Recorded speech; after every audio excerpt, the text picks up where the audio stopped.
Olá, queridos estudantes do Dominantes Online, professor Sano Massarani, e vamos nesta aula estudar sobre religião através de uma ótica sociológica. Temos aqui um desenho mostrando pessoas de diferentes religiões, né, diversidade religiosa. Vamos então para uma definição clássica de religião. Religião é um sistema de crenças, valores e práticas relacionado ao que é considerado sagrado ou importante espiritualmente. O termo religião vem das palavras em latim religio, respeito pelo que é sagrado, e religare, conexão. Então, uma conexão ao que é divino, uma conexão ao que é sagrado. A religião, pessoal, em suas diversas manifestações, está presente em todas as sociedades humanas, desde os primeiros grupos, mesmo que esses grupos não identificassem essas práticas ou crenças como religião. O termo religião foi criado muito depois do surgimento da humanidade. Okay? Geralmente a gente usa o termo religião muito ligado às crenças ocidentais. Okay? Mas, de certa forma, um sistema de crenças, valores e práticas relacionados ao que é sagrado está presente em todas as sociedades desde o início da humanidade. Okay? E se associa geralmente a locais de devoção, a rituais, práticas, e age como guia de vida, sendo uma das formas de explicarmos o sentido de nossa existência. A religião muitas vezes tem essa função de explicar a nossa existência aqui no mundo. Tá? Durkheim, pessoal, é um grande pioneiro nos estudos da religião, é um dos sociólogos mais importantes, se não o mais importante, relacionado aos estudos da religião. E para o Durkheim, a religião se manifesta quando há separação entre o sagrado, que é extraordinário, inspirado pelo divino, e o profano, a vida ordinária. Então há essa dualidade sagrado e profano. O profano aqui não é algo negativo, aqui necessariamente negativo. O profano é um dia a dia, é um cotidiano, enquanto que o sagrado é o extraordinário, é um inspirado pelo divino. Uma das definições de religião que o Durkheim usa é que a religião ela ultrapassa os limites. A religião acontece quando ela ultrapassa os limites do conhecimento. Está ligado a essa questão do extraordinário. Além disso, pessoal, a religião, dentro de uma perspectiva funcionalista, que é a do Durkheim, é uma instituição com a função de unir as pessoas e moldar comportamentos, promovendo a coesão social. O Durkheim está muito preocupado na questão da estabilidade da sociedade, da coesão social, de como a sociedade ela se mantém coesa, unida, e a religião teria esse papel. Quando a gente vai para o lado do Weber, a religião é foco de profundas mudanças. Enquanto o Durkheim fala muito da religião como estabilidade, o Weber fala da religião como mudança.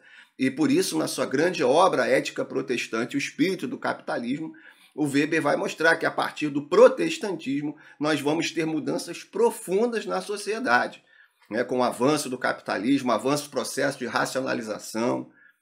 Então, assistam a aula do Weber, caso vocês não tenham assistido ainda, que é importante para a gente entender a religião como um foco de mudanças. E já para o Marx e para a teoria do conflito, a religião não somente reflete a desigualdade existente na sociedade, como também perpetua essa desigualdade.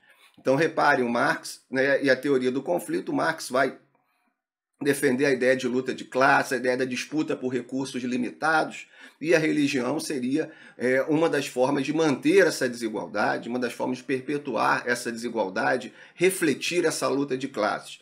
E o Marx tem até uma frase famosa: a religião é o ópio do povo. Então reparem que nós temos aí perspectivas diferentes, olhares diferentes, A sociologia é assim, isso é muito importante, que a gente tenha essa visão múltipla. E vamos então agora falar sobre a classificação da religião. Começamos aqui com totemismo. Totemismo, pessoal, é a crença em uma relação mística entre um grupo ou um indivíduo e um totem, um símbolo, este dotado de poderes sobrenaturais. Exemplo, grupos indígenas na América do Norte e Oceania. Então, nós temos aqui na imagem um totem, geralmente relacionado a animais, águias, às vezes peixes. Então, há uma relação entre um grupo e esse símbolo, uma relação espiritual, e a criação do totem como manifestação dessa religião espiritual. Nós temos o animismo. O animismo é a crença em que tudo no universo possui um espírito. é ligado geralmente a uma veneração da natureza, inclusive objetos inanimados também têm espírito, né? Montanhas, rochas, florestas. Tá? Exemplos de religiões africanas tradicionais, indígenas no Brasil, temos a figura do xamã, né? O xamã seria uma figura, não somente aqui entre tribos indígenas, nações indígenas, né, no Brasil, mas também nações indígenas em mais diversos locais, existe a figura do xamã, que é aquele que consegue fazer uma conexão, né, do mundo físico com o mundo espiritual. E a religião shintoísta no Japão, também muito ligada à questão, né, de espíritos, da sacralidade de espíritos em animais, sacralidade de espíritos em objetos inanimados, né, a questão principalmente envolvendo a natureza. Há uma diferença entre totemismo e animismo, né? O totemismo geralmente escolhe ali um totem, a relação espiritual com um símbolo somente, ou alguns poucos símbolos. O animismo não, o animismo é muito mais amplo nesse sentido. Mas nós temos também xamã, né, dentro, né, do totemismo, que é a figura do xamã, desse líder espiritual que vai atravessar esses mundos. Temos, geralmente, no animismo, a questão dos ancestrais, dos espíritos dos ancestrais observando aquela sociedade. É muito plural, ok? Tanto o totemismo quanto o animismo, eles constroem religiões muito plurais, de grande diversidade. Tá? Politeísmo é a crença em diversos deuses, geralmente identificados por nomes e possuidores de características individuais e funções específicas. Né? No curso de História, a gente fala um pouco, né, do politeísmo quando a gente fala da Grécia Antiga, um pouco quando a gente fala do Egito Antigo, Roma Antiga, que vai pegar muita coisa da religião da Grécia Antiga, o hinduísmo também é politeísta. Então é a crença em diversos deuses, geralmente cada deus tem uma função específica, um deus da guerra, deus do amor, deus da sabedoria. Esses deuses têm personalidades diferentes, ok? Tem individualidades. Na Grécia isso é muito evidente. Templos separados, um templo para cada deus. Geralmente cada região valoriza mais determinado deus, mas eles pertencem ao mesmo panteão, ao mesmo conjunto de deuses. Temos o monoteísmo, que é a crença em um único ser supremo como criador de todo o universo e objeto de veneração. E as três principais religiões monoteístas do mundo é o judaísmo, o cristianismo e o islamismo, que na verdade acreditam no mesmo Deus, ok? Então nós temos o monoteísmo também como uma classificação muito importante, né, dentro da classificação da religião. E por fim, pessoal, temos o não teísmo. São religiões que não incluem a veneração a Deus e seres divinos em sua centralidade. Exemplo, budismo, confucionismo, taoísmo, jainismo. Confucionismo e taoísmo, por exemplo, muito presente na China, são mais conselhos de vida, né, como devemos viver, um aspecto mais filosófico de vida, não tão divino, ok? Mas alguns teóricos, alguns pensadores consideram aí como religião. O budismo, existe a figura, muitas vezes depende da vertente do budismo, né? Se o Buda seria uma figura divina, mas o importante é que no budismo qualquer indivíduo pode alcançar a iluminação, qualquer indivíduo pode ser um Buda, ser um iluminado. Então, não há essa ideia de que existe um ser superior, divino, criador, né, do universo, ou seres, né, como no monoteísmo ou no politeísmo. Então, trouxe aqui as principais classificações de tipos, né, de religião. Isso pode variar de acordo com o teórico, de acordo com o pensador, ok? Mas dá uma boa noção para a gente. Vamos falar agora de tipos de organizações religiosas.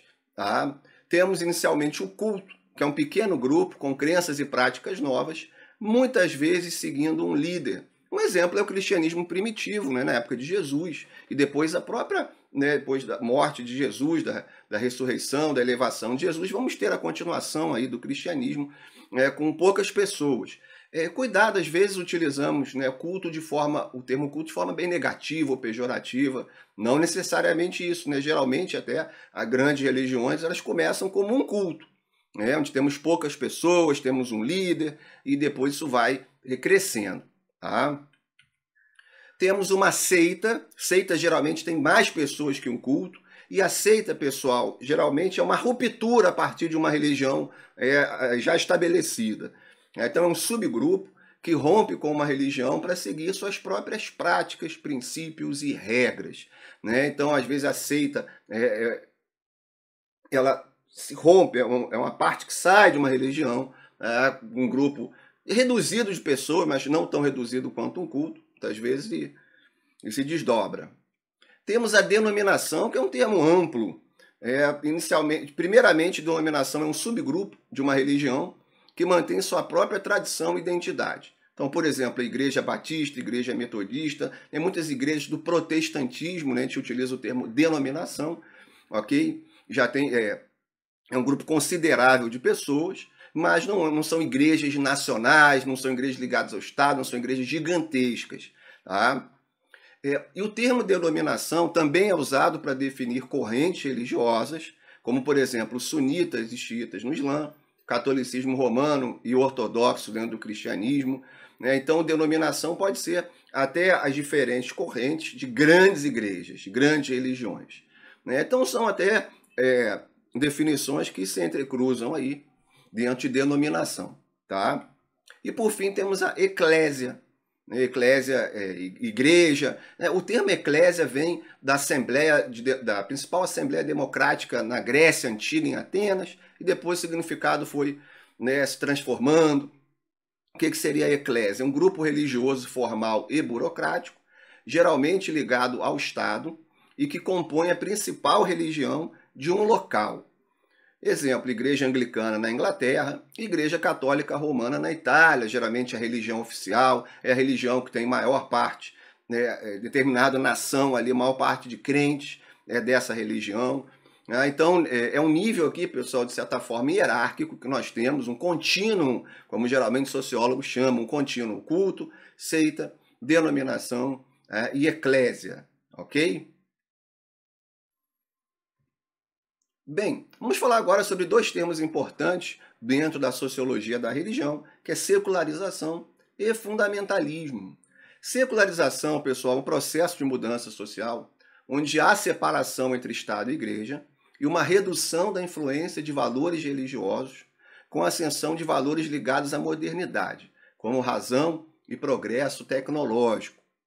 Então, desde o século XVIII, né, do Iluminismo, nós vamos ter uma consolidação do processo de secularização, um avanço do processo de secularização, a ideia do chamado Estado laico, que é a separação entre Estado e Igreja. Isso está muito ligado, então, com as revoluções burguesas, com a queda da monarquia absoluta, onde tínhamos no absolutismo a teoria do direito divino dos reis.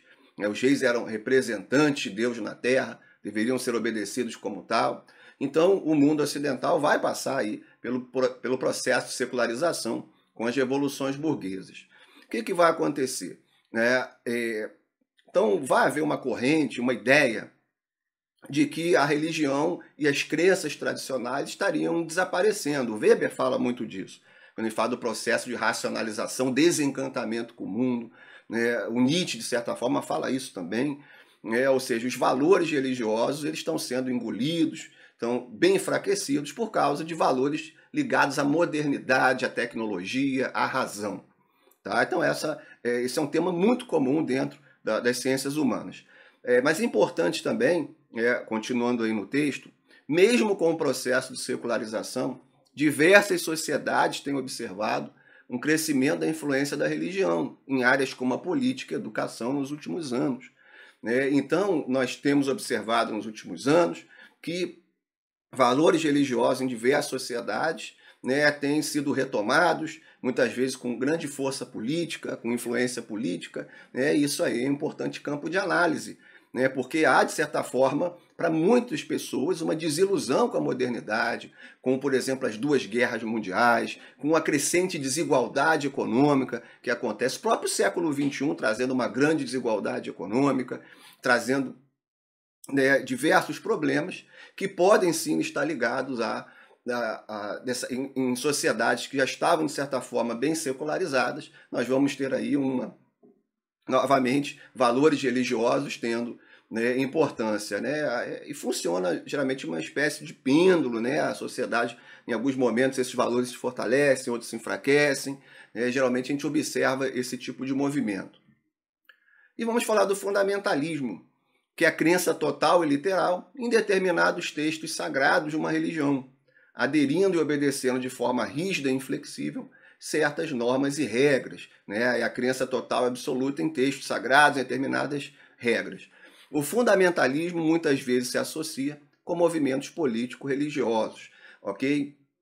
Então, por exemplo, a gente pode falar da Revolução Islâmica do Irã, em 1979, com o movimento fundamentalista, né? Podemos falar aí então do fundamentalismo religioso no Islã, a partir aí do final do século XX, início do século XXI, é um exemplo disso.